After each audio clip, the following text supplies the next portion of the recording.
movies at last. Looks like it, Aunt Mattie. Huh. What, Dad? Hello, son. Well, daughter, how was the moving picture tonight? Lovely. Mice, that's what it was. Just a lot of mice. There wasn't anybody killed in the whole thing. No, well, then I'll stick to these. These don't talk. And that big cluck Norman Maine was in the picture tonight. Never does anything but kiss a lot of girls. Norman Maine is one of the best actors in pictures. You and your movies, that's all you think about. You shouldn't be allowed to go to him at all if you're asking me. Too bad I was so busy in the kitchen. I didn't hear anybody asking you. Hello, Granny. Hello, darling. But of course, no one ever listens to me. They do if they're within 10 miles of you. Gadding around picture shows. House all cluttered up with movie magazines. And the other day, I caught her talking to a horse with a Swedish accent. Now, sis, we're only young once, you know. Ah, Hollywood. You'd better be getting yourself a good husband and stop mooning about Hollywood. Do you know what she wants to do? She wants to go to Hollywood. I've known it all along. I've seen her making faces in the mirror and talking to herself. That's what comes of your movies. Why, what would you do if you did go to Hollywood? I'd be an actress. I would, I tell you. I've always known I could. Guys, wouldn't it be wonderful to have a movie star in the family? Oh, Miss Blodgett, may I have your autograph? You may not know it, Alec, but you're practically on your way to bed. Oh, Miss Blodgett, you're my favorite actress. Won't you tell me the secret of your success? Oh, let me alone. I asked her, what's come over you? I'll tell you what's come over her. She's just a silly little girl whose head has been turned by the movies. And the sooner she forgets the whole thing, the better off she'll be. Why will I be better off? What's wrong with wanting to get out and make something of myself? What do you do that's so much better? Just because you're satisfied to sit here all your lives, you think you can laugh at me. Well, someday you won't laugh at me. I'm going out and have a real life. I'm going to be somebody. You know, if it was spring, I'd say give her a good dose of sulfur and molasses. I thought I'd find ya. Oh, stop that. Now, stop crying. That isn't going to do you a bit of good. Oh, I'm crying because Aunt Mattie and Alec make me so mad. Oh, Alec and Aunt Mattie. Fiddlesticks. They're not important. You're the only one that counts. Esther, everyone in this world who has ever dreamed about better things has been laughed at. Don't you know that? Oh, I suppose I do, But there's a difference between dreaming and doing. The dreamers just sit around and moon about how wonderful it would be if only things were different. And the years roll on and they grow old. And by they forget everything, even about their dreams. Oh, I don't want to be like that. I want to be somebody. Oh, yeah. You want to be somebody. But you want it to be easy. Oh, you modern girls give me a pain. When I wanted something better, I came across those plains in a prairie schooner with your grandfather. Oh, everyone laughed at us as they did at all the other pioneers. They said this country would never be anything but a wilderness. We didn't believe that. We were going to make a new country. Besides, we wanted to see our dreams come true. Oh, Granny, it must have been wonderful. It was wonderful. But don't you think for one single minute that it was easy, Esther Blodgett. We burned in summer and we froze in winter. But we kept right on going and we didn't complain because we were doing what we wanted to do. Can you understand that? Yes, I can. Could you do it? Could you do it even if it broke your heart? Because remember, Esther, for every dream of yours you make come true, you'll pay the price in heartbreak. Oh, I know what I'm talking about. You may not believe it, but I was a young girl once. And a very pretty young girl. A lot prettier than you are. And I was in love with your grandfather. And when some Indian devil put a bullet through him, I felt as if it had gone right straight through my heart, too. And I remembered all he taught me. And I went right on. I buried him out there in that wilderness with my own hands. And I went right on that same day. And I kept right on going, even when your mother was born. Oh, Granny, I want to make it worthwhile.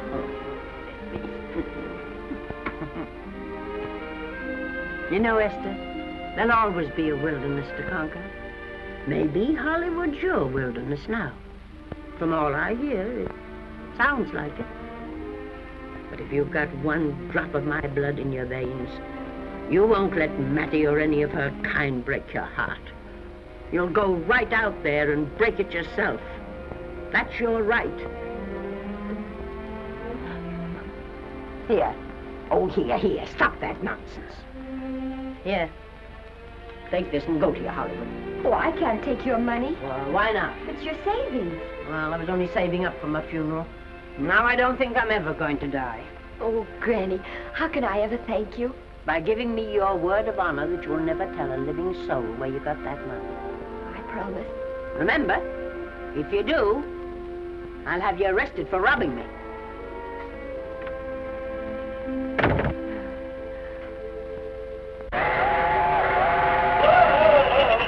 Here we are. I'll help you, Granny. Oh, I can make it, dear.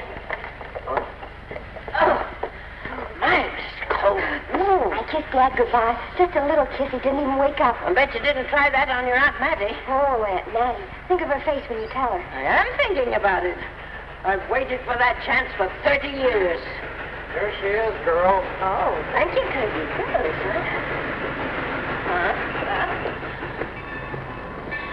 Well, come on.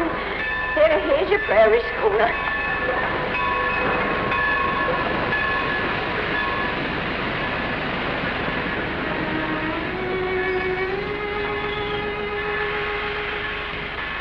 All aboard. Oh, Granny. Go on. Goodbye, Granny.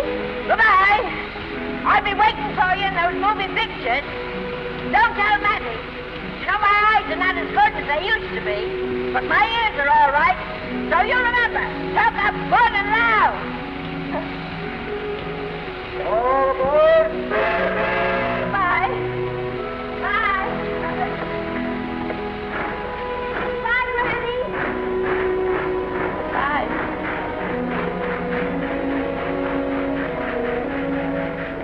You want to go home now? I don't want to, but I will.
Good afternoon. Day, week, or month? Well, it's a little hard to say. You see, I'm going into the movies. Well, you better take it for a week. It'll break your jump to Beverly Hills. Are all the studios really near here? All except Gaumont British. I suppose the best way to get a job is to go straight to the studios, isn't it? Mm-hmm. I haven't any illusions, you know. I'm perfectly willing to begin with a little bit of a part, or even as an extra. $6, please, in advance. Oh.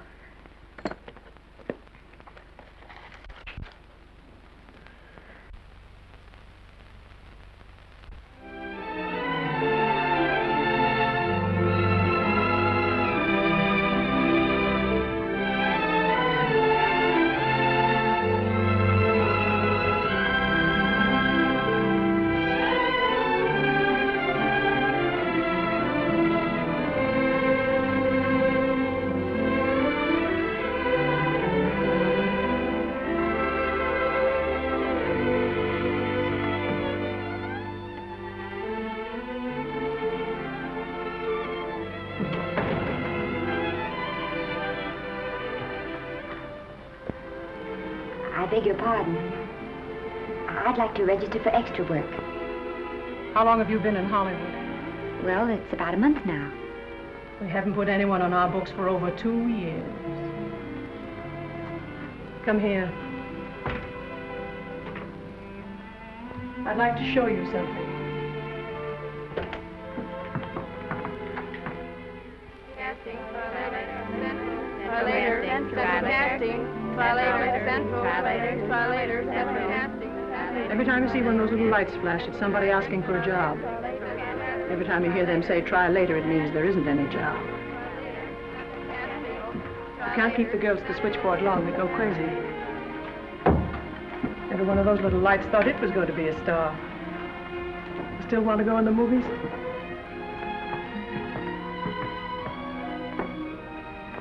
You know what your chances are? 1 in 100,000.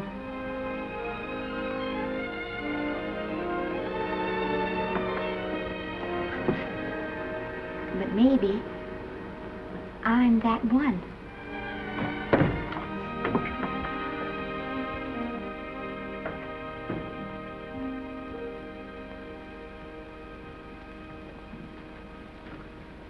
Any phone calls for me, Mr. Randall? Oh, no. Jesse Lasky and Sammy Goldwyn must be writing letters instead. How's the luck today? There wasn't any. Maybe you don't go at it in the right way. Now take Danny McGuire here. He knows the ropes. Don't you, Danny? Sure, I've had him around my neck for years. Huh? What? Oh, Miss Blodgett. Danny McGuire, our new tenant. How do you do? Mr. McGuire is a big director. Oh, are you really? Oh, could you possibly use me in a picture, Mr. McGuire? Of course, I haven't had much experience, but I don't think that really matters if you're willing. And I Now really listen, feel lady. In the first place, I'm not a director. I'm an assistant director. In the second place, if I had any jobs to give away, I'd confer one on myself. And in the third place, you should have stayed back home in the first place.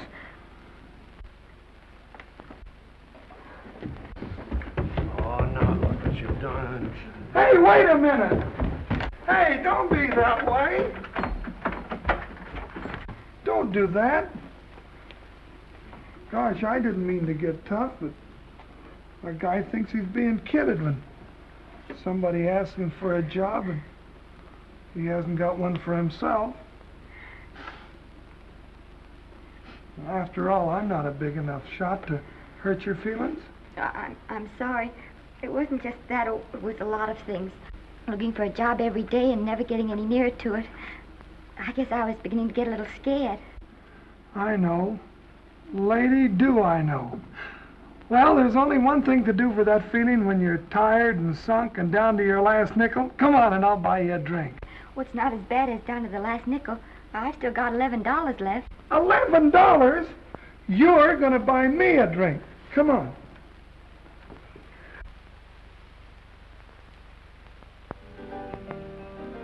That's right, George. There's nothing like a little rum to take away that milk flavor.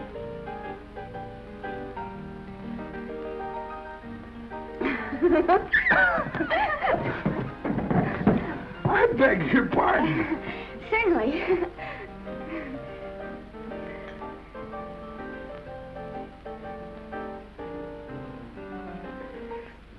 And when I sign my contract, the first thing I'm going to do is see that you direct every picture I'm in. That's my pal. Of course, I'm going to be perfectly nice about it, but I'll just insist. Now, that's the way to talk. Don't let them lick you. No, I should say they can't lick me. If they try anything like that, well, I just won't sign. Now, that's right. What have you got to lose? Another one of these and we'll open our own studio.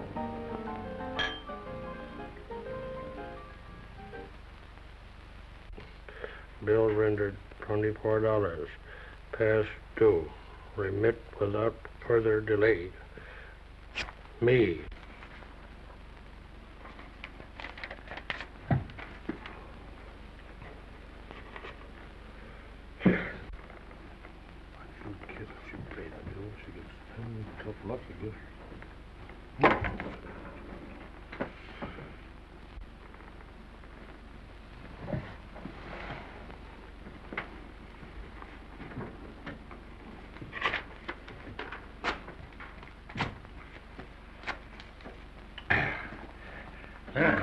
Fifth race. Tri-cap. Who's riding tri-cap?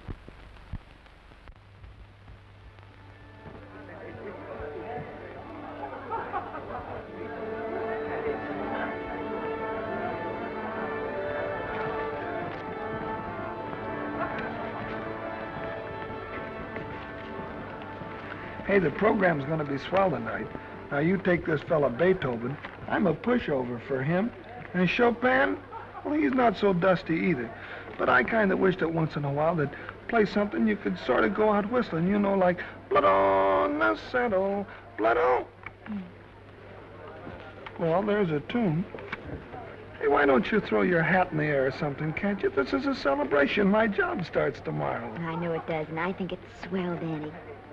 Gee, I wish you were in on it, too. But, oh, no, it would have to be a war picture. One of those big novelty numbers, a war picture without any beautiful women at the front. Oh, well, something will happen soon. Maybe. Why don't you go home, kid? Oh, Danny, I can't do that. I came here, and I've got to stay. Well, now, if it's on account of money, I can... Oh, thanks. You've given me enough already. Anyhow, this is no time to be worrying. This is a party. Look at all the people. Everybody in the world. Look. That's Norman Maine.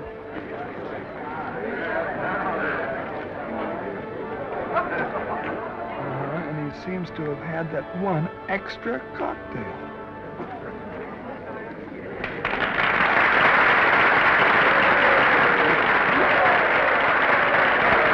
Oh, thank you. Sit down, you dope. That's for the orchestra leader.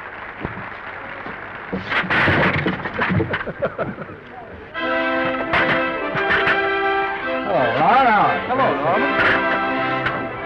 Oh, Mr. Mr. Maine, put your arm around Miss Regis. Arlo, this is a Hollywood bowl. Oh, afraid of crowds. Go on, get out of here. What's the matter? You getting too big to bother with photographers? Don't want any pictures taken now. Oh, is that so? Well, supposing I take it anyway. If you do, I'll shove that brownie number 2 of yours down your throat. Thank you, Mr. Mayor. Stop it! Stop it! Stop it!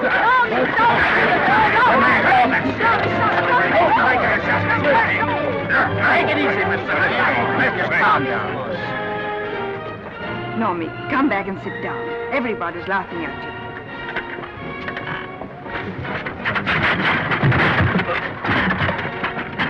All right. Hi, Norman. Is he always like that? Well, I suppose he has to sleep sometime. Oh, and he's so wonderful on the screen.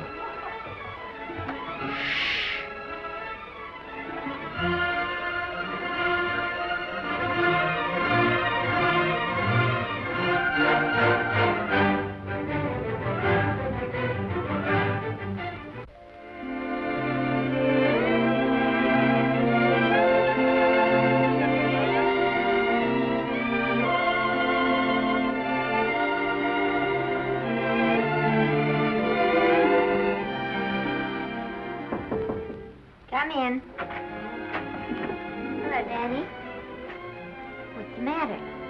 Well, believe it or not, I got a job for you. Danny, that's wonderful. When do I go to the studio? Well, you don't exactly go to the studio. Oh, it's on location. Well, it's not exactly on location. But of course, I haven't any makeup. Will you tell me what to get and sort of help me put it on? Well, you don't exactly need any makeup. You see, it's not really a picture job. It's being a waitress. Oh. Well, it's kind of a picture job if you look at it right. You said it was a waitress. Well, it's waitressing for Casey Burke, the big director over at our studio. He's giving a party tonight to kind of celebrate on account of finishing the picture, and he wanted me to get him an extra waitress, and it's $5. And I thought of you right away, Esther. That was awfully sweet of you, Danny.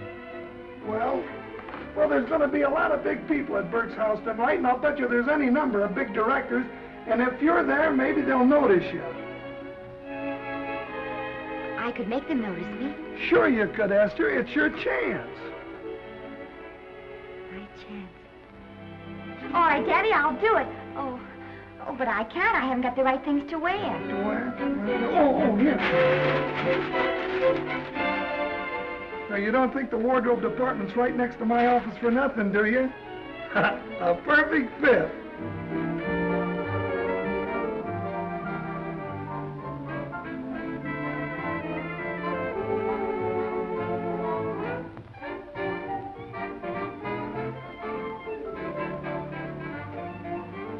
Did you get to the preview last night? I did.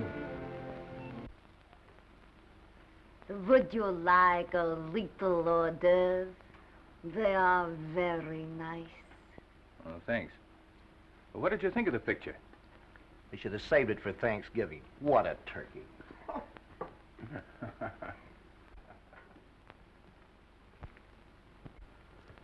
Will you have some hors d'oeuvre? You do like hors d'oeuvre, don't you? I don't think there's anything so enjoyable as hors d'oeuvre before supper, and these are rarely delightful.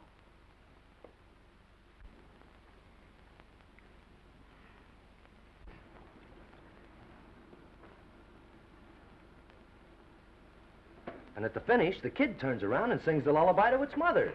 Pardon the big boys, but would you like a little hors d'oeuvre? They say they're the best in town. Don't tell me. I know. Mae West. That's a great twist. But where are you going to find a 2-month-old baby that can sing? Hello, Oliver. Oh, hello, Casey. You want to fire me now or wait till you see the picture? I'm not a director anymore. I'm a male nurse. What's the matter with the picture? A guy by the name of Norman Maine. His work is beginning to interfere with his drinking. Oliver, don't tell me I'm to direct his next picture, too. Mm-hmm. You were my favorite producer. Now, wait a minute. You just go right on with your directing. I'll take care of these stars. I know how to handle them. I had a serious talk with Norman after that Hollywood boat occurrence, and you don't have to worry any more about his behavior. Excuse me, Mr. Niles. Mr. Libby of your publicity department is on the telephone. He says it's most important, sir. It's about Mr. Maine. Thank you. Oh, it's probably just some little thing. Of course, Oliver. I'll turn on the radio and see if they've called out the National Guard yet. Hello, Libby. What's the good word? Mr. Norman Maine, America's Prince Charming, was apprehended driving an ambulance down Wilshire Boulevard with a siren going full blast. He explained he was a tree surgeon on a maternity case. Well, will it be in the papers? No, it won't be in the papers. But that's a nice, expensive hobby of yours, keeping Mr. Maine's informal entertainments out of the public press. Oh, that's fine work, Libby. Try and see that no one gets to Norman. He's probably home sleeping it off. Oliver. Yeah. Why can't you forget those dopes at the studio for one night? Business, business all the time. I don't know what's going to become of you. Norman! Why didn't you call for me? Well, by darling, why didn't I call for you? In case you've forgotten, I was supposed to come here with you. Oh, that's all right. I got here without any trouble. The only reason I don't slap your face. Yes, darling, I know. Hello, John. Oh, hello, man. Well, what's the matter with Oliver? He looks as if he'd had bad news. Hello, Mary. What's the matter, old boy? Maybe I'm wrong. I guess I've been drinking too much lately. Oh, you ought to cut it down. It's bad stuff. Scotch and soda.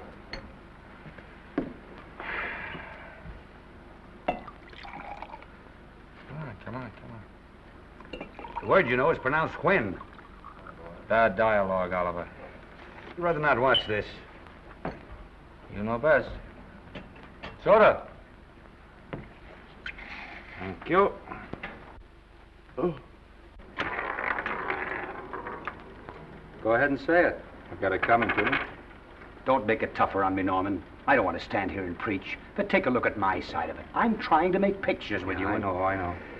Costs are going up and the grosses are going down. No, it isn't that. I've made lots of money with you, and I can afford to take a loss.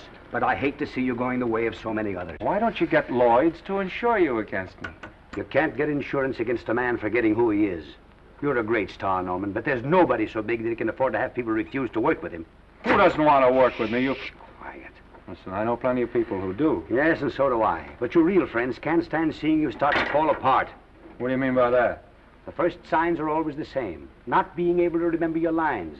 Cameraman struggling to cover your hangovers. And all because you have to have a good time. Every day and every night. Listen, I've warned you for a long time, Okay, Norman. Oliver, you're a swell guy. You won't lose any money on me. I'll promise you that.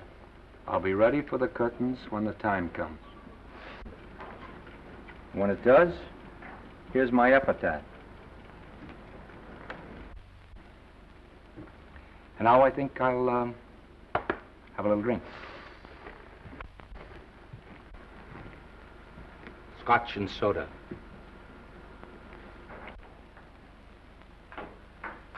Scotch and soda. Ooh.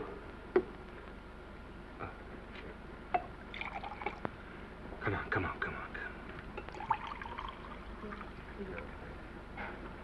A little soda? Caviar? No, thank you. Yes, pardon me. Ah, lovely. No, I mean the caviar. Mm-hmm. No, don't go away. I'm starving. Really. Which would you take? Well, I don't know. Don't you know? Oh, I don't know either. It's hard to choose. Well, I think I'll take caviar. Mr. Maine doesn't care for any more. Do you know me? No. No, Normie doesn't care for any more. I think I shall get very drunk indeed.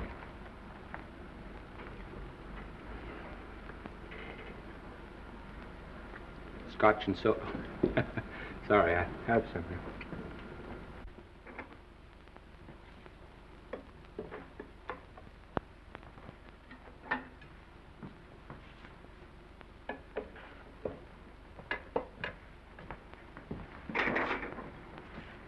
Oh.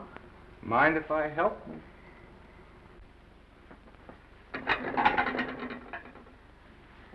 Won't they miss you? Oh, no. They'll just look under the table, and when they see I'm not there, they'll forget the whole matter. Hey, what's your name? Esther Blodgett. My name's Maine. I know. You do?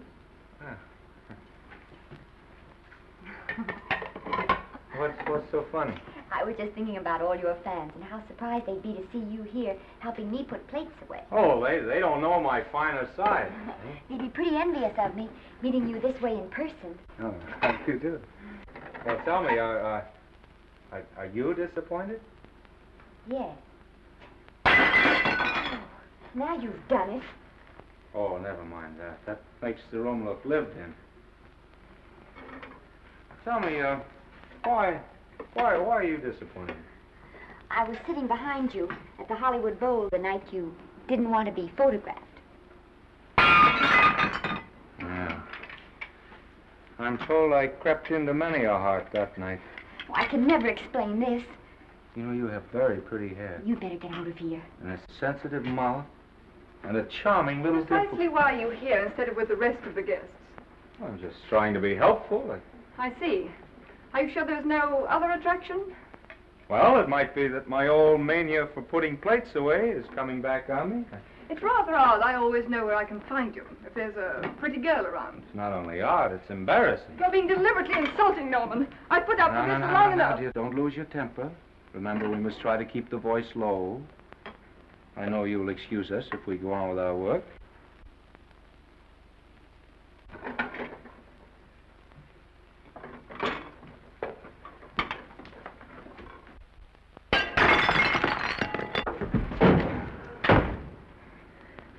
Now see what you've done.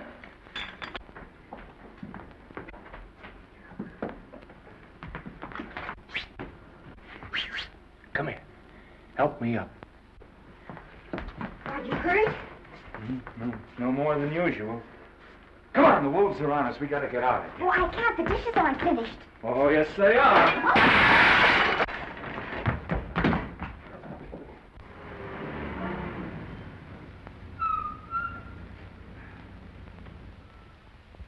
Well, I bet I know what you're going to say now. What? Good night. Good night, and thanks. Hey, wait a minute. Hey, you realize that all I found out about you is that you're foolish enough to want to go into pictures? But why is it foolish? Look at you. Yeah, that's what I mean. No, I'd rather like to go into this matter a little more thoroughly. Oh, that's awfully nice of you. So why don't we go on up to my place and talk it over? Oh, no. Thank you very much, but I really must say good night. Good night. But you're not angry. No. I'm hungry. Well, why don't you go and get something to eat? Good night, Miss Blodgett. Good night, Mr. Maine. Wait a minute. Peter, the least I can do is to see you to your door. Will I see you again? I hope so. Has anyone ever told you that you're lovely? Well, now you know. Thank you.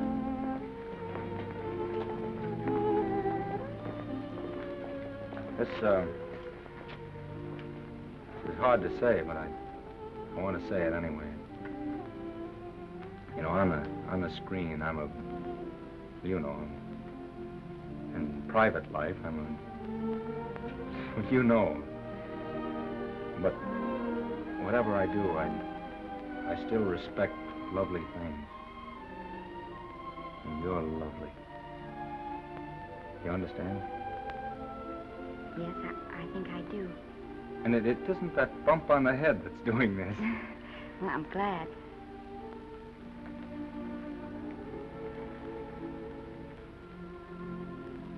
Good night. Good night.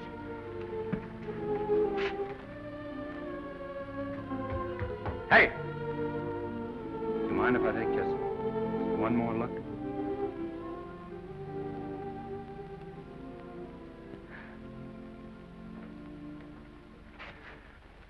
Go away. Quite impossible. I wouldn't even consider it. No.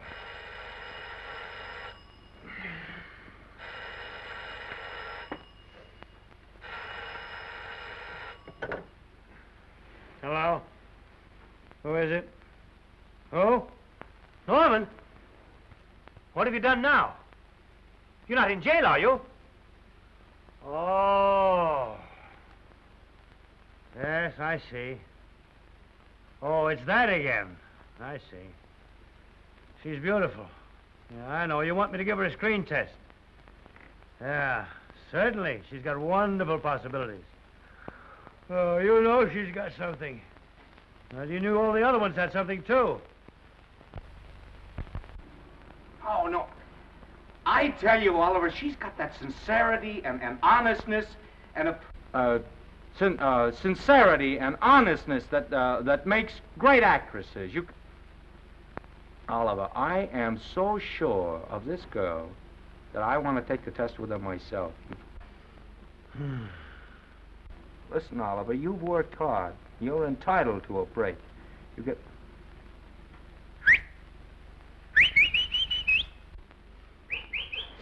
Yes, I heard you. Anything. Yes, yes. Yes.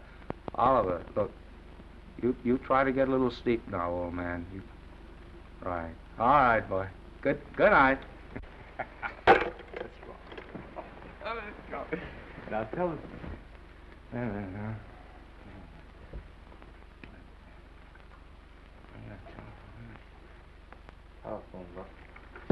Telephone book. What is that telephone book? Hey, Olive, telephone book. Over here.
Yes?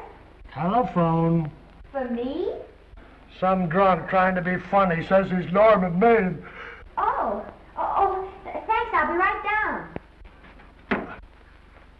And Miss Blodgett, would you give him a message for me? Tell him it's 3 o'clock in the morning!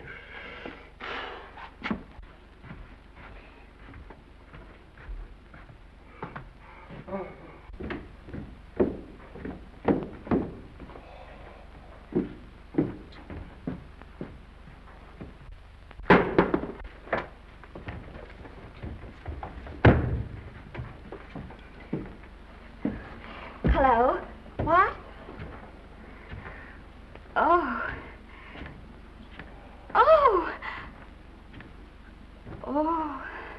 Oh, yes. I'll be there. Oh, thank you.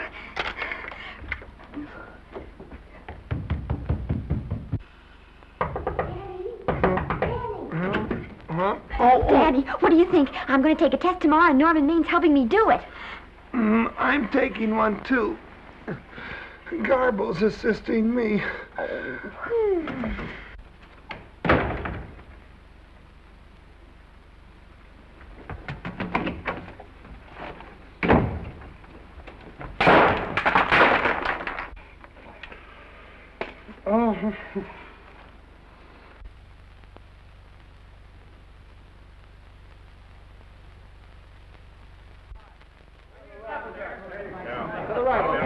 Move that gobo in. Put a silk on that broad. No, the Yankee. Is this light too hot for you, Haley? Okay, but cut down on your backlight. Put a double on that 90. Bring it down a little. That's it. Now pull it. Pull down on that 150. Get pulled down on that 150. Okay.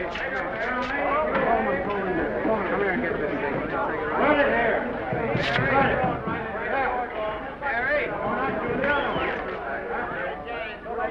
Bring me an apple box. Listen, gentlemen, please, if you don't mind.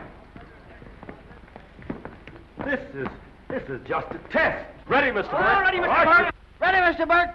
Ready now, Mr. Burke. All ready, Mr. Burke? Ready now, Mr. Burke. All ready, Mr. Burke? We're ready, Mr. Burke. All right, let's take it. Quiet! Quiet! Quiet! Quiet!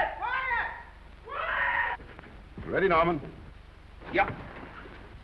You ready, Miss, what's your name? You'll soon know your name, Esther. The whole world's going to know it. But I'm so scared.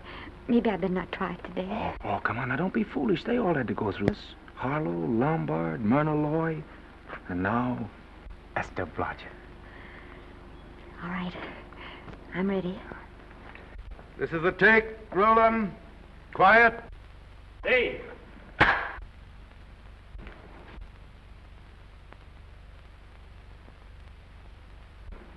I may as well tell you that my whole organization thinks I've gone a little nuts to sign you. Well, maybe they're right. I've been nuts before. You see, all the experts seem to think that your type is a little mild for present-day taste. But I rather believe that tastes change, like eyebrows. And I think that also, like eyebrows, tastes are going back to the natural. You look like a nice girl. I think I'm going to like you. That's not important. I think the public will like you. That is important. Oh, yes. I see what you mean. I mean, I know it is. Only don't think it's going to be easy. Nothing you really want is ever given away free. You have to pay for it. And usually with your heart. Someone else told me that once. But you still have to work it out for yourself. Oh, well, all this is just a long way of saying, I'm glad you're with us and good luck to you. And now I'm going to turn you over to our demon press agent, Libby. Don't let him frighten you. He has a heart of gold, only harder. And for the love of Pete, learn to close your mouth and keep it closed, even in your love scenes.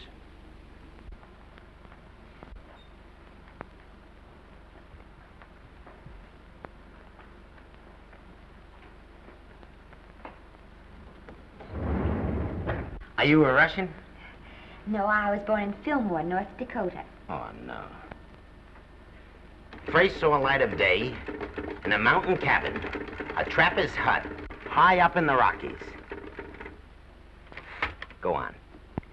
Well, I always wanted to be an actress. Dreamed of footlights as Lonely Kitty. Are you sure there's no Russian in your family? Positive. That's a shame. Well, what does your father do? He's a farmer. Social registerite father. Fed up with hypocrisies of 400, sought wilderness for consolation. There amidst the mountain flowers, he raised another blossom. His lovely little daughter. What's your name? Esther Victoria Blodgett.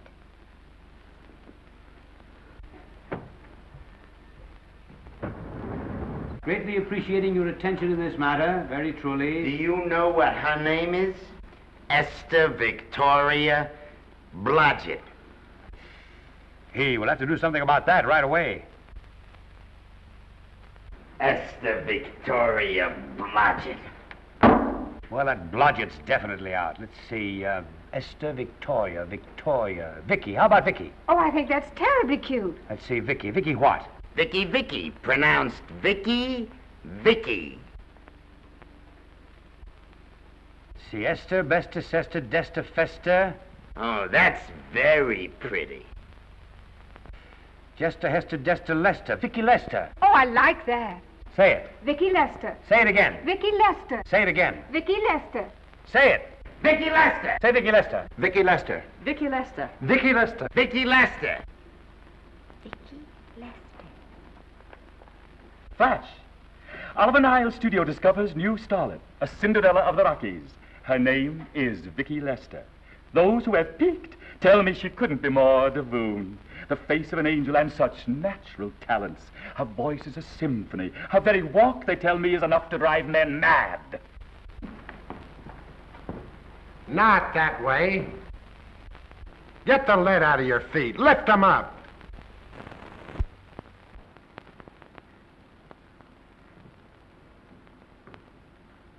That's better.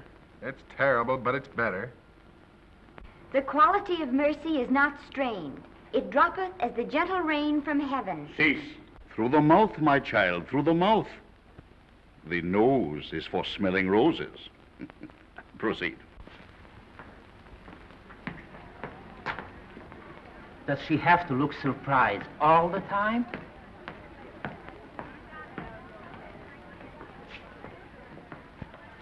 Anyway, it's just a rough sketch. Pretty small mouth, eh? Oh, well.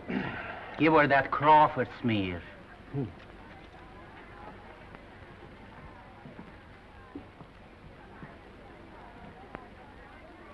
This'll give her that Dietrich. Yeah.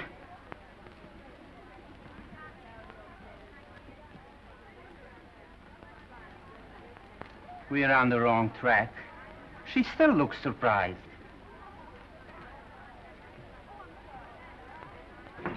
Listen, dress people. We're shooting on the set this morning, not in the commissary. Now, come on, snap into it. Acme Trucking Company? No. Mr. Smith is not in.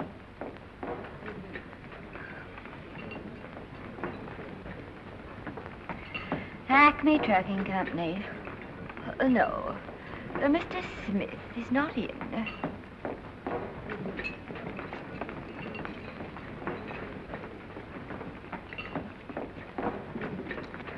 Good morning. What can I bring you, Mr. Maine? That just shows how long you've been here. Neighbor, bless you. How soon are you and I going to be married, huh? I don't know. You'll have to ask my mother.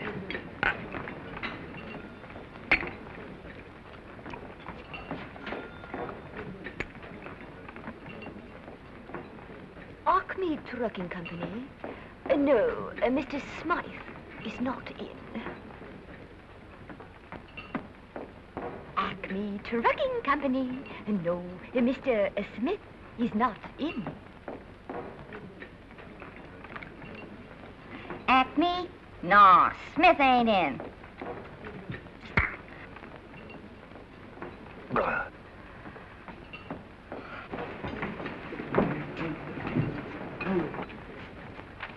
Acme Trucking Company? I'd like to speak to Mr. Smith, please. Mr. Smith is not... Oh, Norman.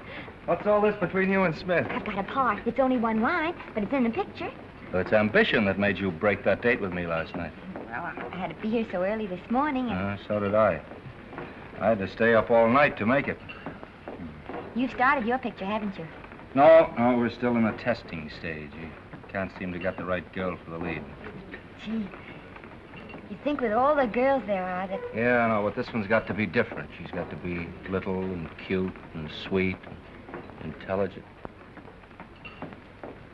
Well, blow me down. What? Well, close my tired old eyes. What is it? Hold everything. Come on. Come on.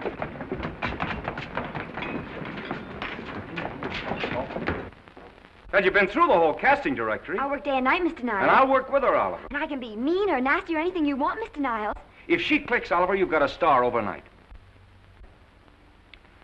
Okay.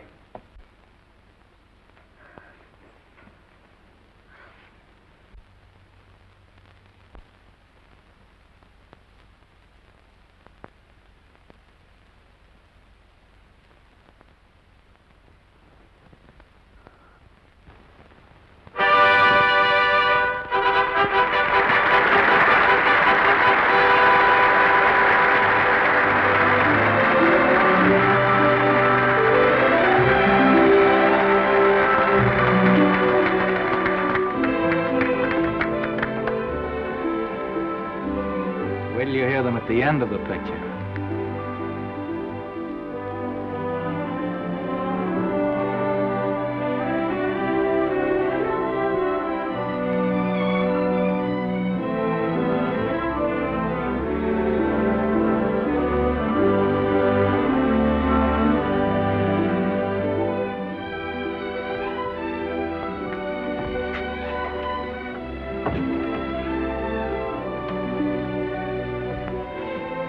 Do you think we were noticed? By no one. They're much too busy playing at croquet. I've loved you all my life. But we only met 2 days ago. That's when my life began.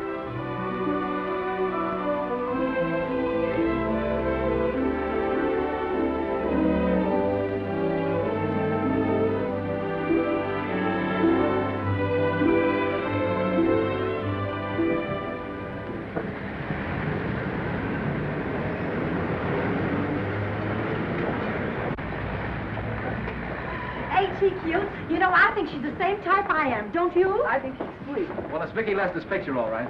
I think she was much better than he was. These producers are so horribly dumb. They won't know how good she is. Well, maybe it's because she's a good girl. Oh, Maine's not so bad, but it's Vicki Lester they'll go to see. Isn't she, darling? I think she's the most precious little thing I've ever seen. The knockout, Libby. You might mention that when you write your review. That Lester kid's a gold mine. Didn't you like Norman Maine? Was he in it?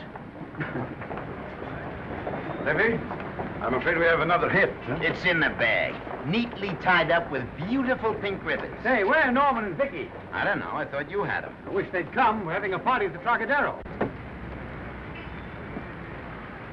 Isn't it thrilling running away from people? Norman, it's so exciting, So new. A star is born. Come on, run.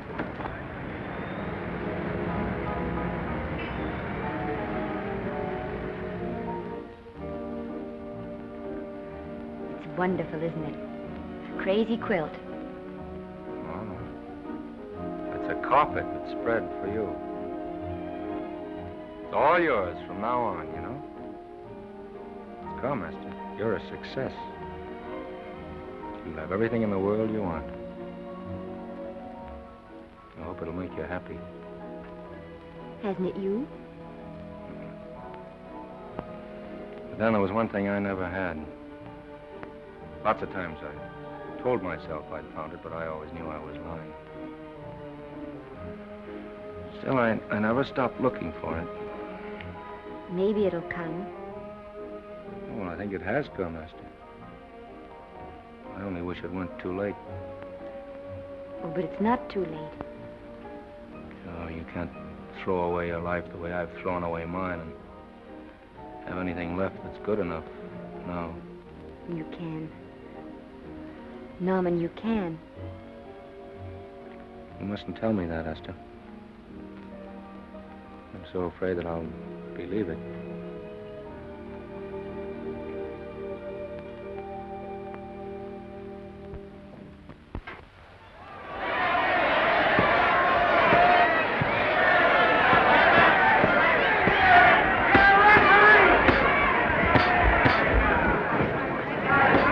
Garcia. Shoot your right. Swell, isn't it? Lovely. What's Garcia getting? Can't you hear me, Garcia? Shoot your right!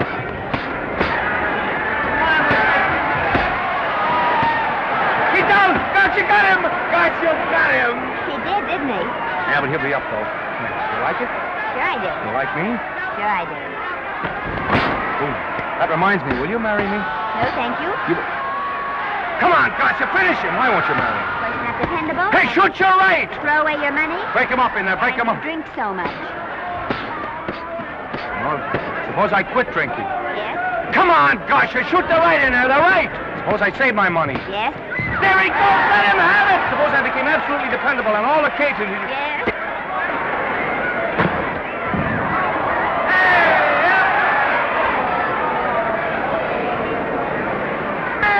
Garcia, he's got him!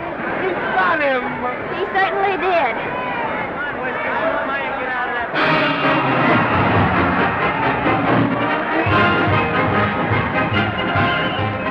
Gee, that's a beautiful fight. Norman. What, dear? Falls after me if I said I'd marry you? No, certainly not. I was just supposing.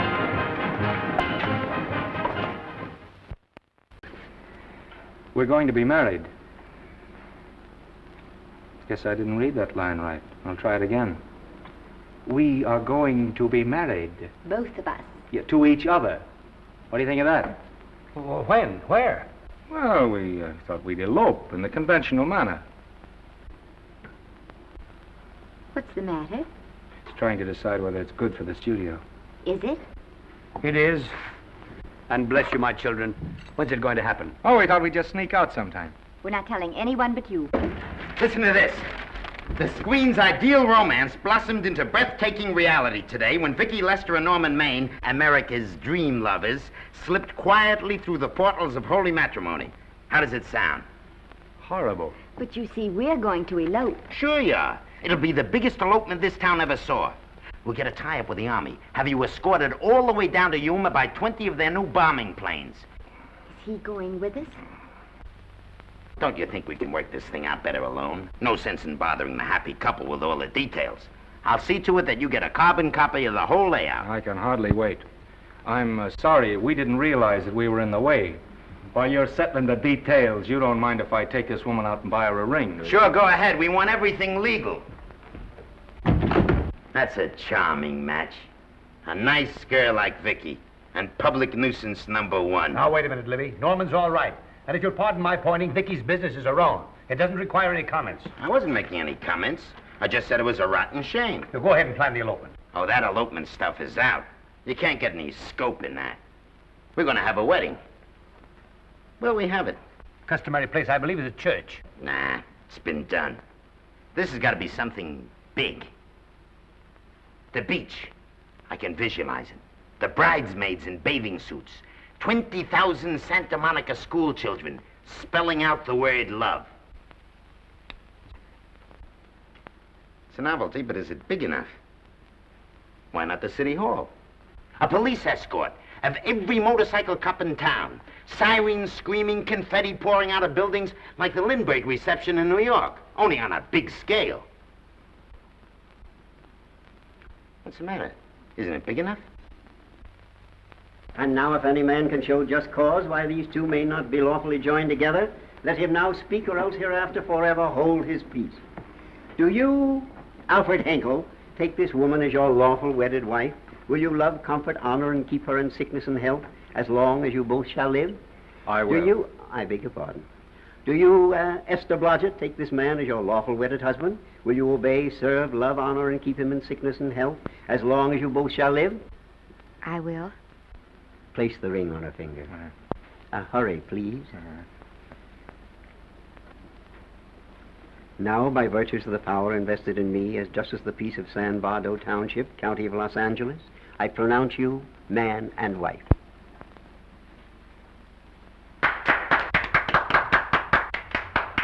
Quiet! And now I must exercise my prerogative of office. I hope you'll be very happy, Mrs. Hinkle. Thank you.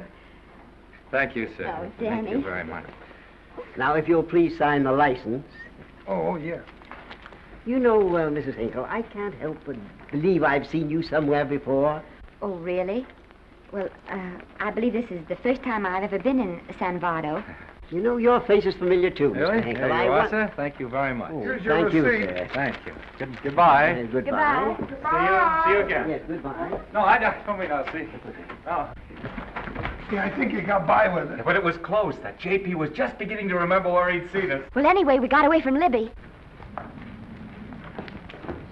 Hello, Toots. If you will be kind enough to glance between my shoulder blades, Mr. and Mrs. Henkel, you will find there a knife buried to the hilt. On the handle are your initials. Lovely to have seen you, Libby. Hold him, wait. Hold him, Danny.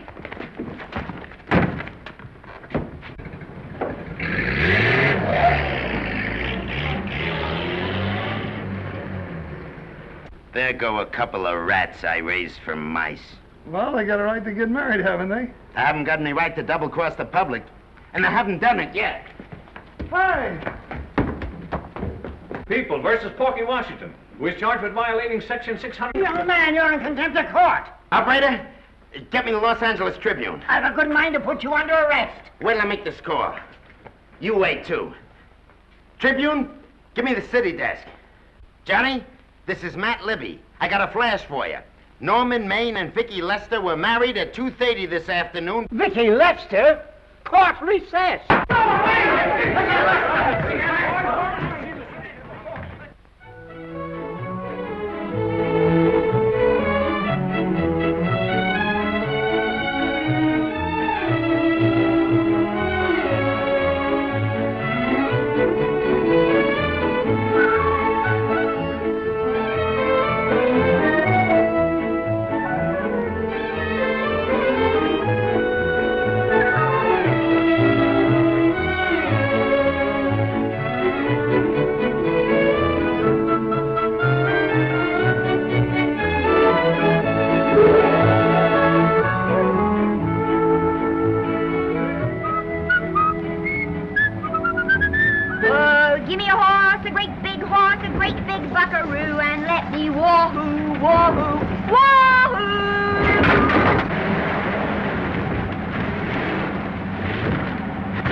Wahoo!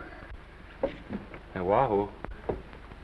I don't want to sound immodest, but I think I've stripped a gear. Well, sit down, won't you, and let's get acquainted. We'll probably be seeing quite a bit of each other from now on. Well, might just as well break the ice now as later.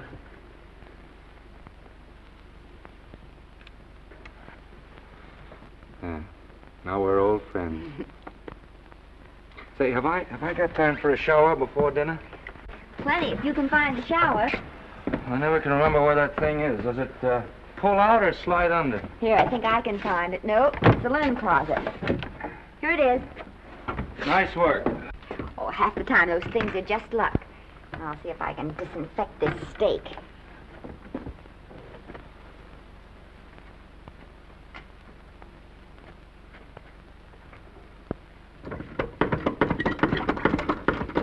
Esther, there's no soap. Here. Thank you.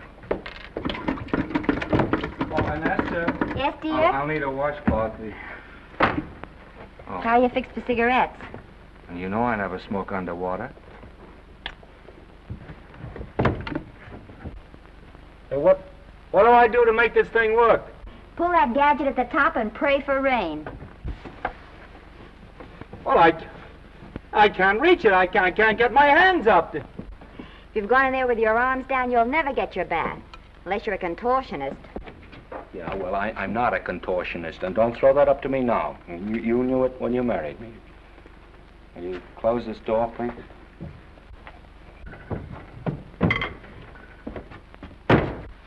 Thank you.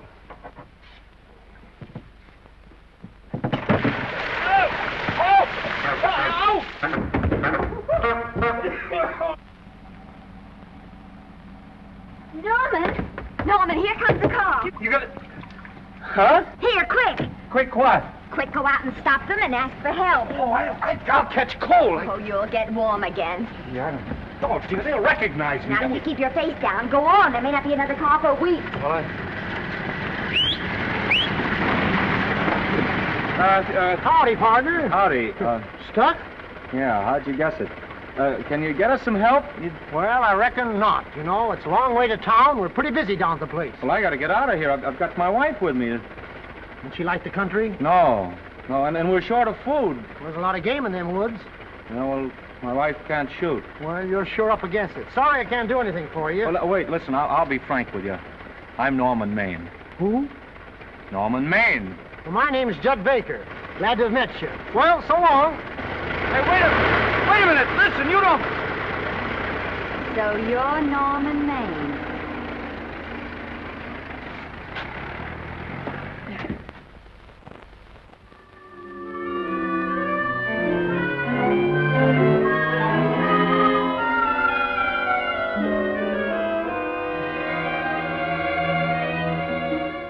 I got my prestige to look out for.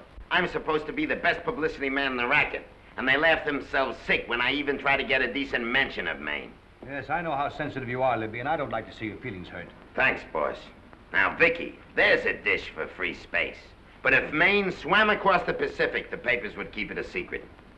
Well, the exhibitors don't like him, the critics don't like him, the public don't like him, and I don't like him.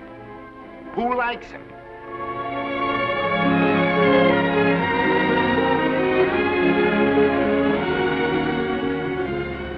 Oh, but darling, this is almost too much of a surprise. And there I was in my touching innocence, thinking we were going to live at the beach house. Oh, we'll still keep the place at Malibu. But this is special. This is our castle. It used to be in the air, you know? Well, we'll never use any ugly words like contracts and pictures and careers. When we come in those gates, we'll check the studio outside. Come on, I got another little surprise for you.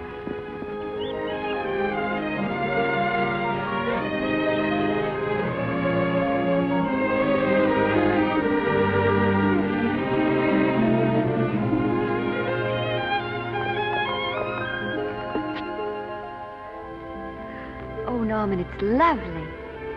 So are you lovely. The whole world's lovely. Hey, hold it!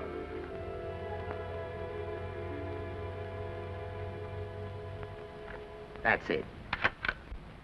Caption: Their honeymoon never ends. All right, let's get some pictures.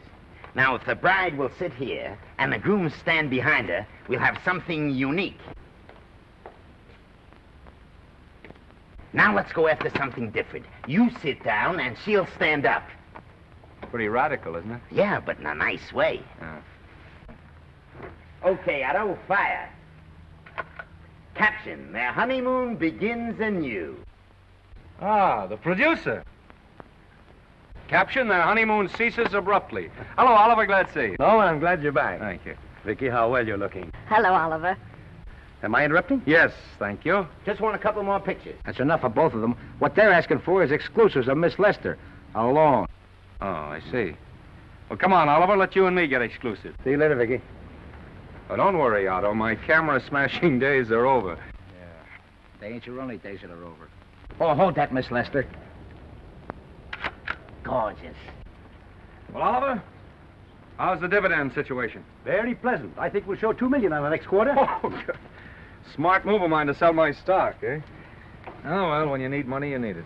Well, some people save up for just such an event. You know, there's bound to be a rainy day occasionally. Yeah, but as a citizen of California, I've always refused to admit that. Yes, I know, but still it does rain. Well, anyway, you can thank me for some of those dividends of yours. Mm-hmm. Oh, can't you? Oh, sure, sure. That was a little too quick, Oliver. What's the matter? The Enchanted Hour was a smash hit, wasn't it? Well, it made Vicky a star overnight. Yes, it should have. What about me? Oh, let's talk about business at the office, Norman. Beautiful pool you have here. Beautiful. Oh, now let's talk about it here. Didn't they like me?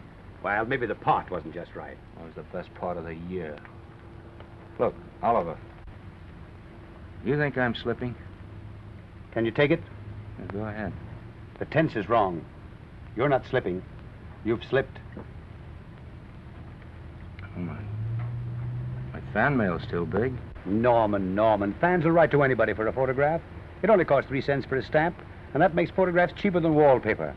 But every 25 cents they pay for a theater ticket buys them the right to be a critic. And your last few performances, Norman, have not pleased your critics.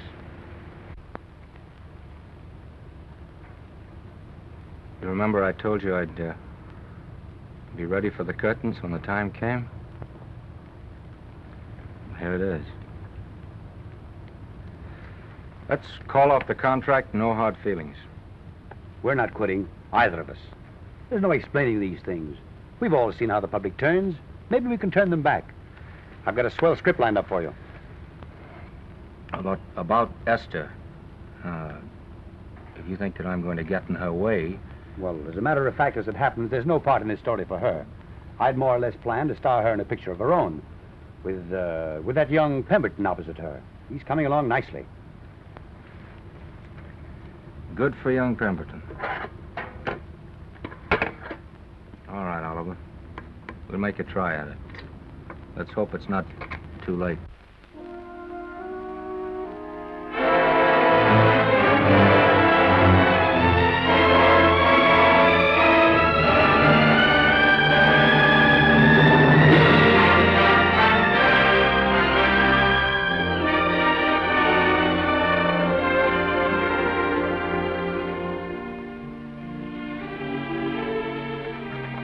No argument. I'll buy those. Huh. The screen's most finished actor. I'll say he's finished. He keeps them away in droves.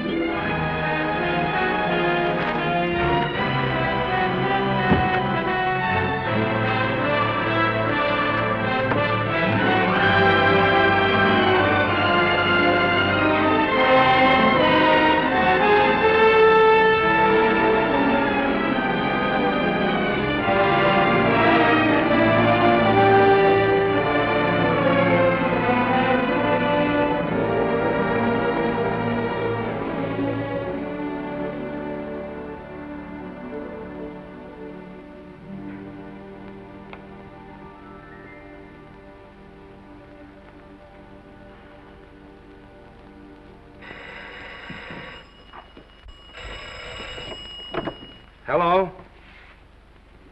No, Miss Lester isn't home as yet. No, I'm not the butler. But I can take a message just as well as he can, honest. Oh, is that you, Norman? Swell. Listen, Norman, This is Artie Carver. Hiya, kid. Swell. Say, I hear you're through with Oliver Niles.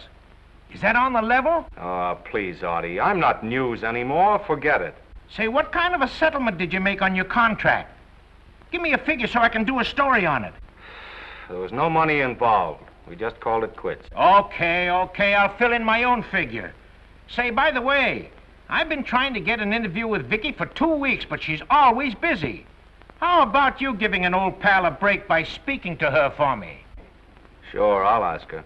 Swell. So long.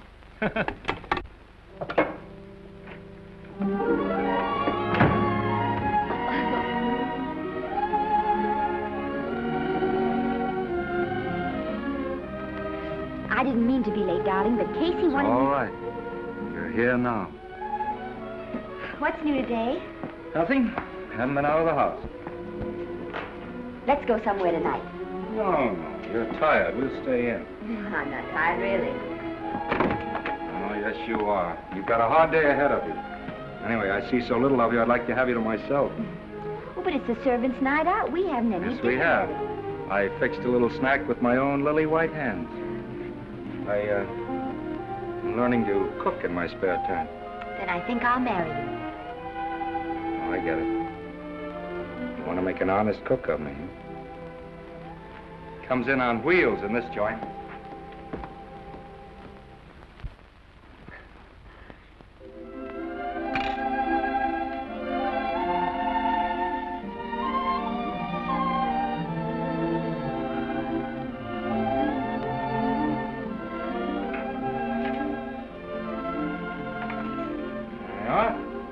How's it look? Wonderful. Huh? That's what I thought. Now then, don't be formal, just pitch in. Yeah?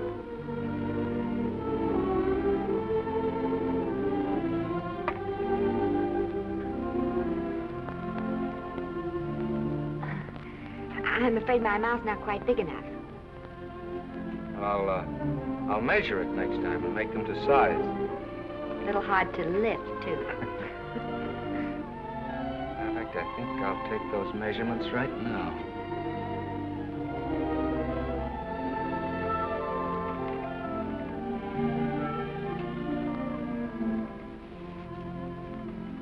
And that's what I wait for. All day. That's why I rush home without even changing my costume.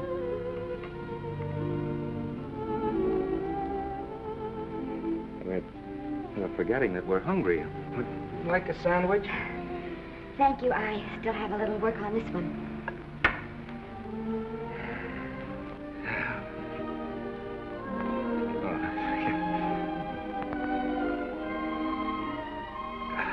Norman, will you unhook my dress? I can't breathe. You know, all the time I thought it was the kiss that made you breathless. A lot of hooks, huh? Uh-huh. Why don't you have a zipper? That's a good idea. You got it? Yes.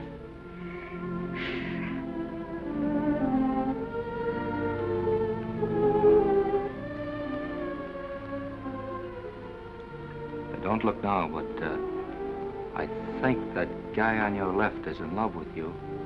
I hope so.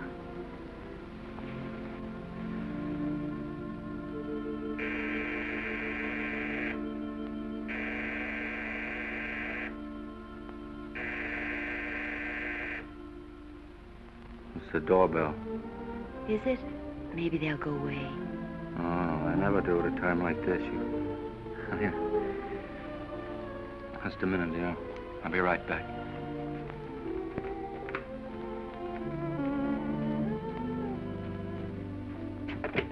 Does Vicky Lester live here? Yes. I got a package for her. I'll sign for it. Who are you? I'm her husband. Oh, sure. Sign right here, Mr. Lester.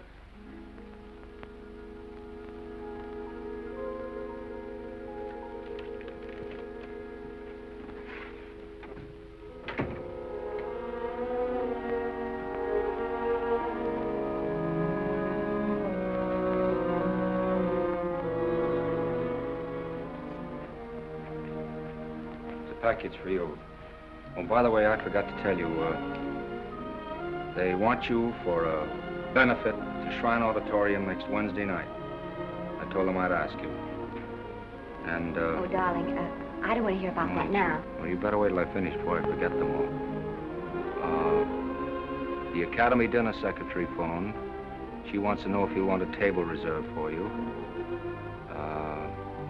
Oh, yes, Artie Carver called and asked if I'd use my influence with you to get him an interview. I told him I'd try.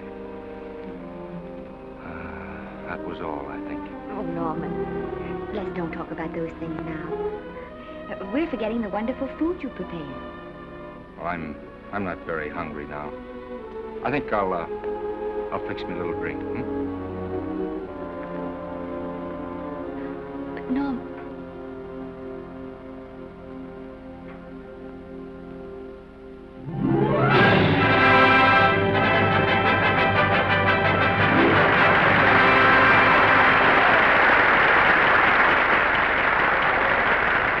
Norman would come. Oh, stop worrying. And think how nice that statuette's going to look on your mantelpiece. Do you suppose anything's happened to him? But of course not. He's just been held up in traffic. You think about that statuette. And now we arrive at the climax of the annual dinner of the Academy of Motion Picture Arts and Sciences, the highest award within our power to bestow. We have already applauded with our hearts as well as our hands, while awards have been given those gentlemen who during the past year have rendered distinguished service to the motion picture industry. We now pay honor to the ladies, or rather to one lady. We offer to her the Academy Award for the finest performance of the past year. She has already had the world's acclaim, but this is the tribute of her fellow workers, the men and women of this industry. It is not only my pleasure, but my privilege to present this award to the actress who created the unforgettable Anna in Dream Without End, Miss Vicki Lester.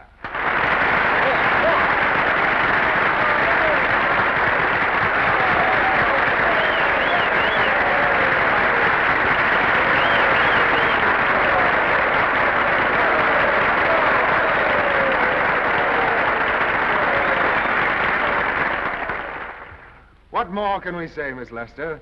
This says it all for us.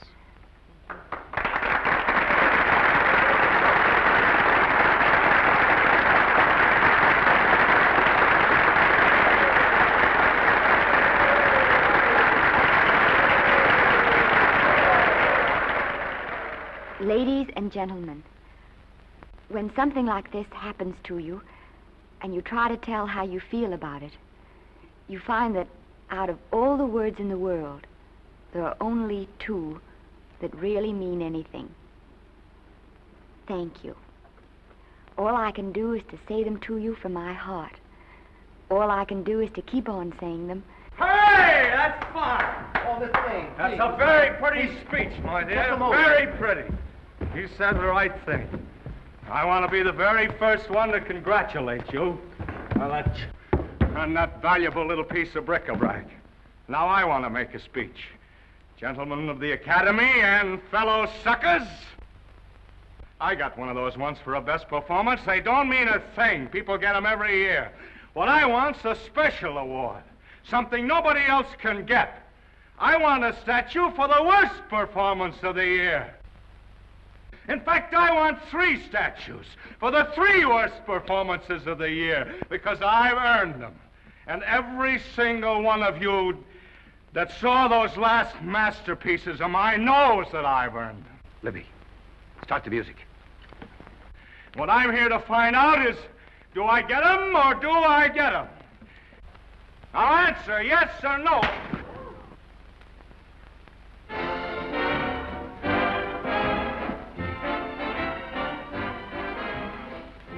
Norman, darling, let's go and sit down.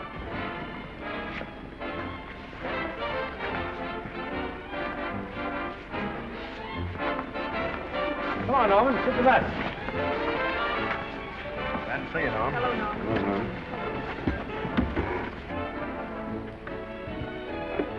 Well, Norman, how are you? Hi, Oliver. My dear, do let me congratulate you. You must be terribly proud and happy tonight. Thank you.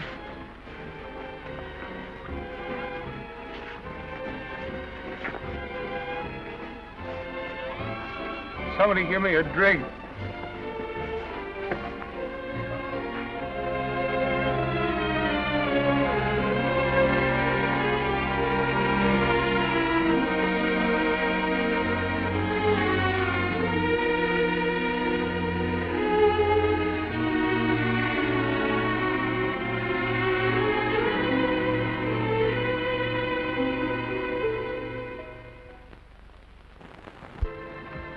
Oliver, it's nice of you to come to my dressing room. Vicky, how are you? I've missed you. Everyone's missed you. Have a nice trip. Well, a 3-month tour of the theater circuit scarcely comes under the head of pleasure. But the way they're screaming for your pictures all over the country. Miss Lester, if I may talk shop, you are a knockout. Thank you. It's good to hear that. You've been crying. A little. How's Norman?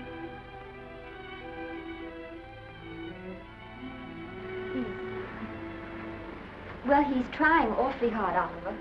Letting Norman leave this studio was the hardest thing I ever did. There was nothing else I could do.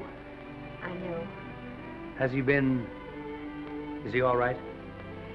He's gone to a sanitarium. He really wants to stop drinking. And I think he could only... Well, perhaps if he could start working again, there would be some encouragement. Oh, Oliver, could you do that? Yes. Oh, thank you.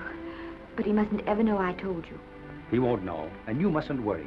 I want you to keep up your good work in this picture. I'll try, Oliver.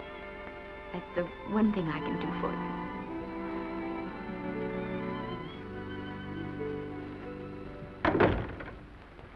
If you'll just sit here, Mr. Niles, I'll have Mr. Maine brought down.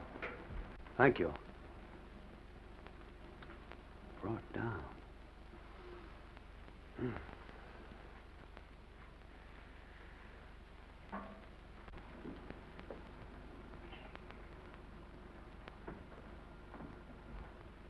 Hello, Oliver. Welcome to Liberty Hall. Hello, Norman. Well, no, Mr. Niles isn't slipping me a case of scotch, Cuddles. This is just a handshake. This is Cuddles, Oliver, my social secretary. We go everywhere together. How are you feeling, Norman? Fine. Getting along remarkably well, Cuddles tells me. He says you ought to see some of the boys. Let's sit down. Yeah. Cuddles, we really don't need you. Touching, isn't it? Can't bear to have me out of his sight. Are you comfortable here, Norman? Comfortable. It's positively luxurious. They even have iron bars in the windows to keep out the draft. How much longer are you going to be here? Oh, well, I'm really cured now. I'm just staying on for an extra week or two to get in good shape, you know. After all, there's no particular hurry to return to the cameras. That's what I wanted to talk to you about. I've got a script with a fine part for you in it. Gee, Oliver, that's great. That's great. Who plays opposite me? Well, it is not exactly the lead. Young Pemberton's doing that. But I tell you frankly, I consider your part better than the lead. Oh, I see. It's better than the lead. Well, of course, it isn't terribly long. But it's one of those parts that makes an impression on you. They'll be thinking about you all through the picture. Mm-hmm. Well, the thing is, Oliver, I'm pretty well set at another studio. I'm not at liberty at the moment to tell you which one. You know yourself how those things are. Of course. But it's a big picture. It's one of the biggest of the year. Mm-hmm. And the part. Every actor in Hollywood would give his teeth to play it. See. Well, that's fine, Norman. Naturally, that will tie you up for a while. But we won't get to this picture for some time. And perhaps, if you want to consider it for later on, well, we'll be... I'll tell you, Oliver, you'd better not count on me. See, I've got several pictures lined up after this one. Then they're talking to me about England. You know, they're doing some very interesting things over there, you know. Mm-hmm. Hey. What is it, Cuddle? Speak right out. We all love you. Your dinner. Oh, yeah, we dine at 5:30 here. Makes the nights longer. Well, goodbye, Norman. I'm glad to see you getting along so well. Be out in no time. I'll have to introduce myself all over to a lot of people. They won't know me when I'm not drinking. Goodbye. Bye, Norman. Thanks for dropping in. That's fine. Yeah. Well, Cuddles? Alone at last, eh?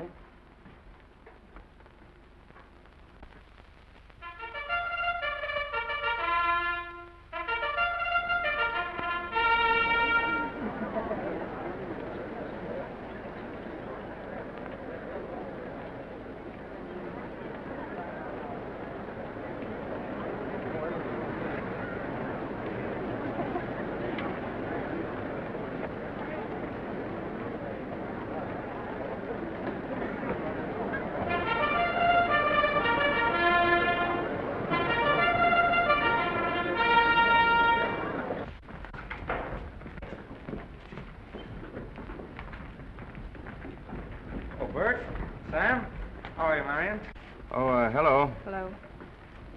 Hello, Normie. Glad to see you. How I hate to run into these has-beens. They give me the creeps. Me too. He was good while he had it. And he had it quite a while. Hello. Hello, Mr. Maine. I haven't seen you in a long time. Oh, I've been resting. Ginger ale, please. Ginger ale and what? Ginger ale and ginger ale. A new leaf? A whole new book. Thank you. Scotch straight. Hello, Libby. Why, it's Mr. America of yesteryear. Do they let you wander about now without a keeper? Oh, sure. I'm a trustee now. Didn't expect to find you at Santa Anita. What do they do with the actors while you're away? Oh, they cut them into slices and fry them with eggs.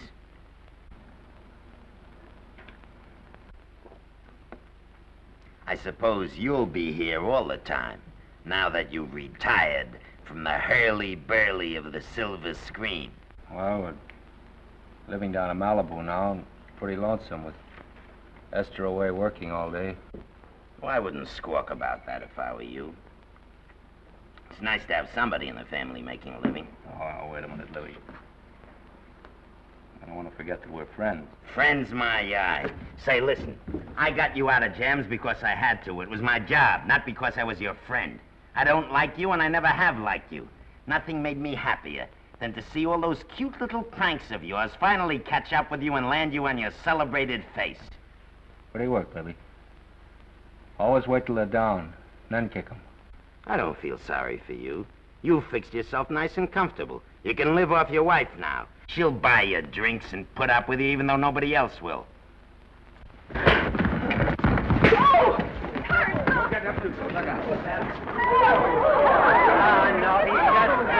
drunk again. Yeah, come on, front. Hey, wait a minute. Come on outside for you, wise guy. I'm Norman Maine. Well, that's not my fault. Oh, don't bother to toss him out. He's harmless. All right, Mr. Libby, if you say so. Sure, let him go. What can he do? He can't fight any better than he can act. It's Norman Maine. Oh, he's drunk again. Why, he's been drunk for years.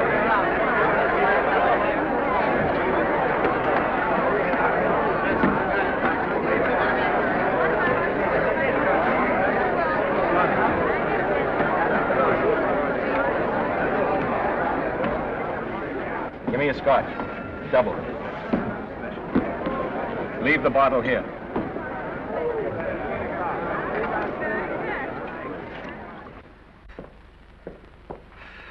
Vicky, you'll be ill. Why don't you try to get a little sleep? But he's been gone 4 days. 4 days and not a word.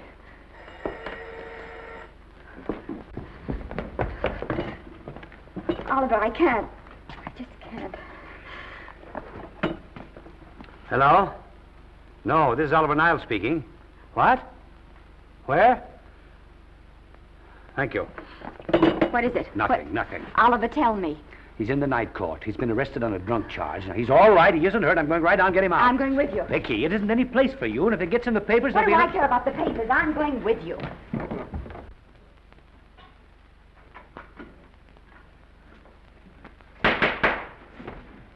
Division 30, Municipal Court, County, Los Angeles, now in session. The Honorable Judge J. Barris presiding. Be seated, please. Were you able to do anything? Judge wouldn't even see me. Ready, Your Honor.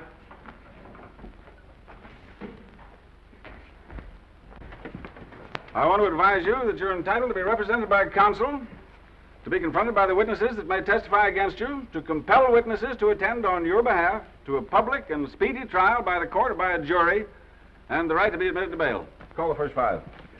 Gregory, Bales, Kane, Rodriguez, Johnson. Come on, boys, step in. Go ahead. Move along. William Gregory. Yes. Plain drunk, picked up at 5th in town. Asleep in the gutter. 14 similar offenses in the past 6 months. Still at it, Gregory. How do you plead? I don't feel so good. I didn't ask you how you feel. I asked you how you plead. Guilty, I guess. When did you get out the last time? Just before Christmas. Well, I'm sorry you'll have to miss New Year's, but you'll be out in time for Washington's birthday, 60 days. Milton Rails.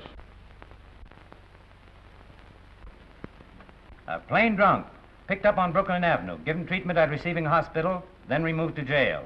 How old are you, Rails? 17, sir. Did you take a good look at those men in the cell with you last night? Yes, sir. And have you taken a good look at yourself this morning? No, sir. I suggest that you do. $5 or 2 days. Sentence suspended. Oh, Judge, Alfred Henkel, more commonly known as Norman Maine. Drunk and disorderly. Cracked car into tree at Sunset and Coronado. Evidently been drinking for days. Resisted arrest and injured one of the arresting officers. How do you plead? Guilty. You're Norman Maine, the actor, aren't you? You've come pretty low, haven't you? There isn't a man here who's had the advantages you've had. Look what you've done with them. You're nothing but an irresponsible drunk, driving about the streets with the power to inflict death or injury on innocent people. I think we'd better deny you that power for a while. 90 days in the city jail. Please wait.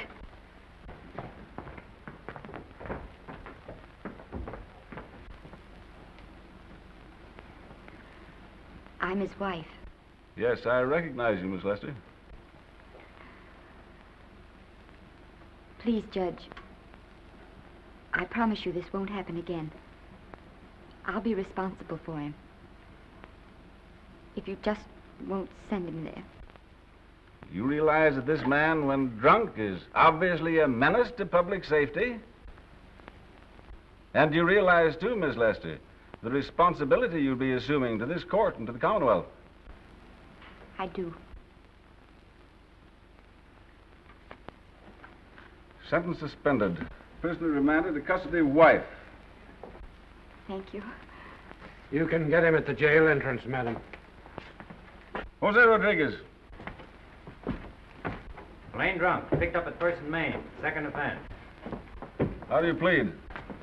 I think I'm guilty, Your Honor. 60 days.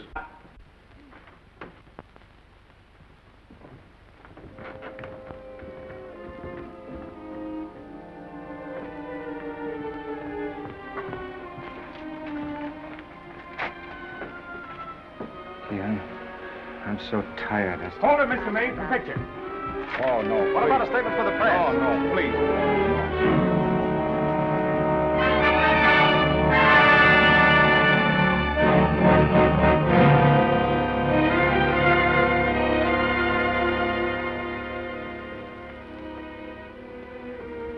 He's still asleep.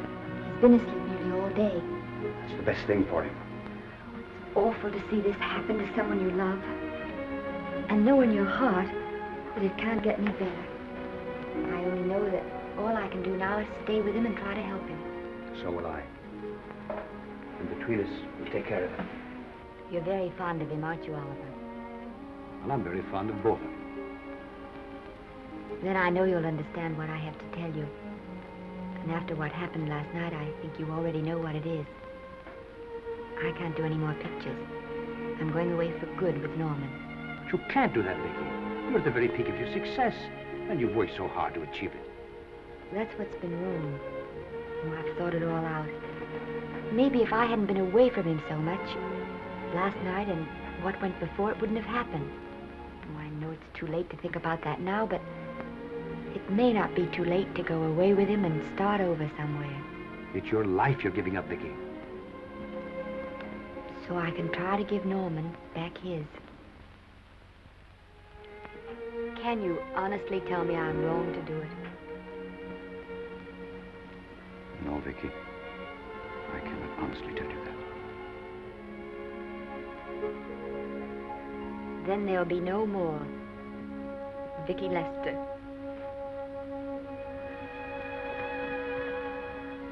Come on, walk to the door with me.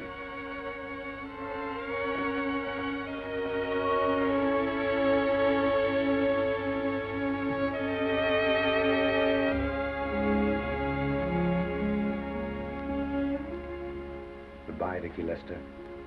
You were a grand girl. Good luck, Mrs. Norman Maine.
Darling,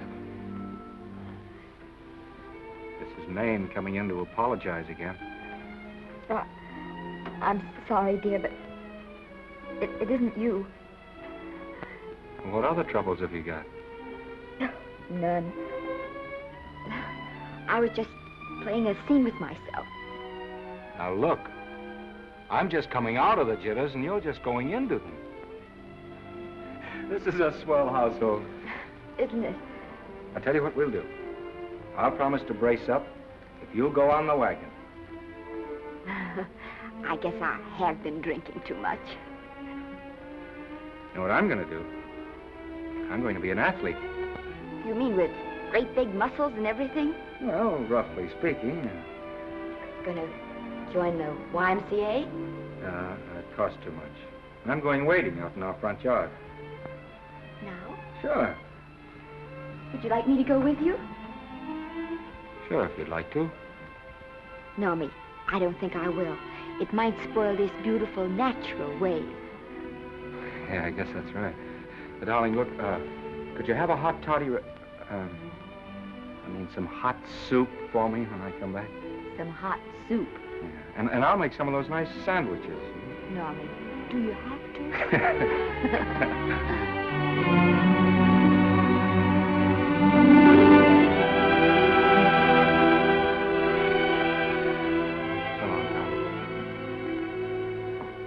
Now, don't stay in too long.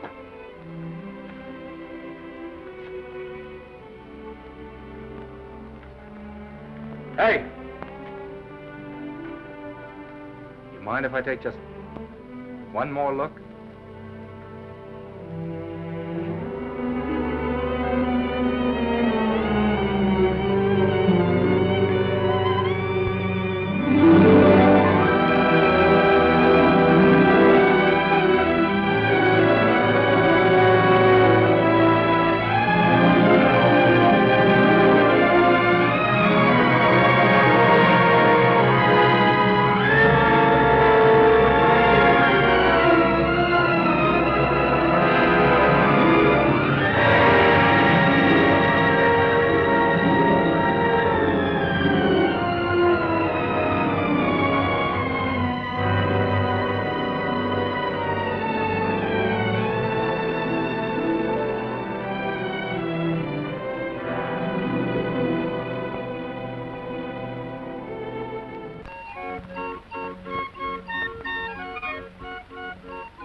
first drink of water he had in 20 years. And then he had to get it by accident. Pardon me. How do you wire congratulations to the Pacific Ocean?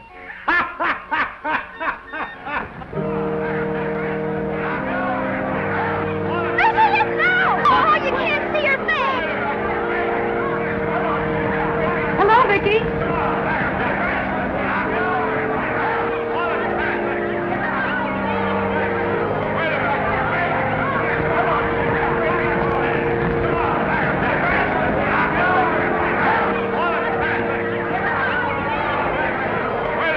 Can't you? Come on, Vicky, let's see your face. Vicky, will you sign my book for me? Write Mrs. Norman May. Don't you care, Vicky? You get over it.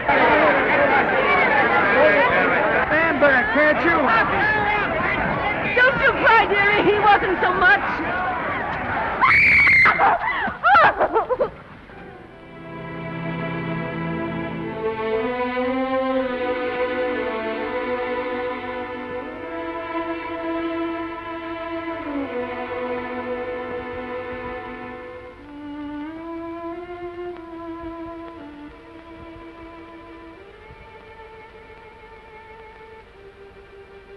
Do you mind if I take just one more look?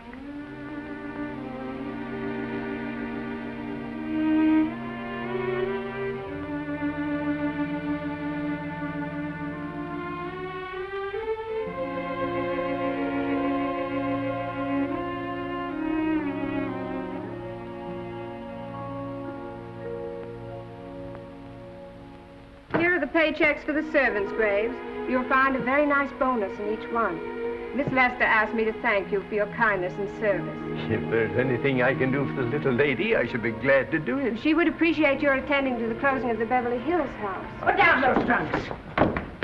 Put it down, I say. Well, where is she? In the bedroom. Who are you? Oh, I'm her grandmother. Get out of the way.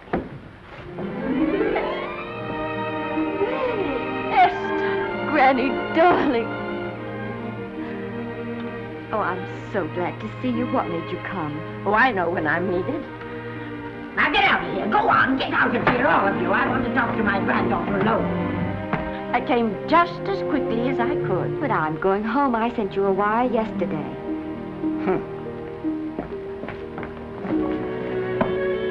Sit down. Is it true that you're going to quit the movies? I never want to hear them again. What are you running away from, little girl? I'm not running away. It's just that I can't go on. My heart isn't in it anymore. Once I told you, if you get what you want, you have to give your heart in exchange. And you said you were willing. Do you remember? I remember. It seems to me that you got more than you bargained for. More fame, more success, even more personal happiness. Maybe more unhappiness. But you did make a bargain. And now you're whining over it. I don't think I'd feel so very proud of myself if I were you, Esther. I'm not, Granny. My mind's made up. Oh, and I'm sorry I gave you the money to come out here. It was just waste. Oh, but Granny... I was proud of you, Esther. I was proud to be the grandmother of Vicky Lester. It gave me something to live for. Now I haven't anything. I know. Oh, I want to be strong, but I can't go on. I can't. You must. Tragedy is the test of courage. If you can meet it bravely, it will leave you bigger than it found you. If not, then you'll have to live all your life with a coward. Because no matter where you may run, you can never run away from yourself. I never knew Norman Maine. He wrote me a very sweet letter when you were married. He said you told him how much I meant to you. And I know just how much you must have meant to him. You know, Esther, I can't believe that wherever he is, he can be very happy, knowing that his death broke the spirit of the little girl he praised me so highly for raising. And I can't believe that he can be very proud, knowing that all his great love did for you was to make you a quitter. The car is ready, Miss Lester. We'll have to go now to make the train.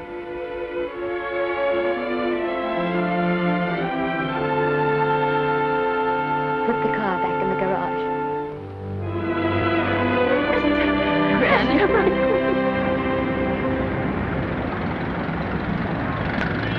The entire picture industry has come to the Chinese theater for this opening tonight. It has come to pay tribute to a great star on her long-awaited return to the screen in what has been called her greatest performance. It has come to pay tribute to the girl herself. The girl who has won the heart of Hollywood. The girl who has won the heart of the world. Miss Vicki Lester. And if I'm not mistaken, Miss Lester's car has just driven up. Yes, it is she.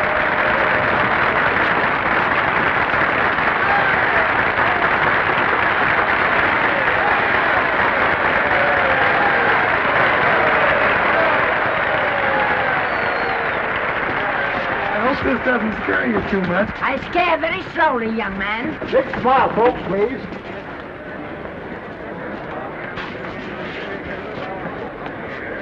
They'll have your mug, I mean your face, plastered across half the papers in the country tomorrow. How do I look? Oh, you look swell. You're a liar, but I like you. And here's Miss Lester's grandmother. Won't you say a few words to the radio audience, please? Say something, Letty. You know, we've got a thing like that back home where they all listen in on, but we call it a party line. Won't you say something, please? They're listening. Maybe some of you people listening in dream about coming to Hollywood. And maybe some of you get pretty discouraged. Well, when you do, you just think about me. It took me over 60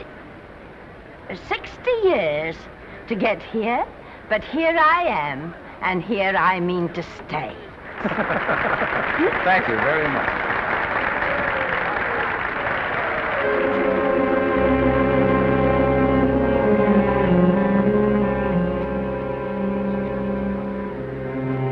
Miss Lester. This microphone is on an international hookup. Throughout the world, your fans are hoping that you'll say a few words to them.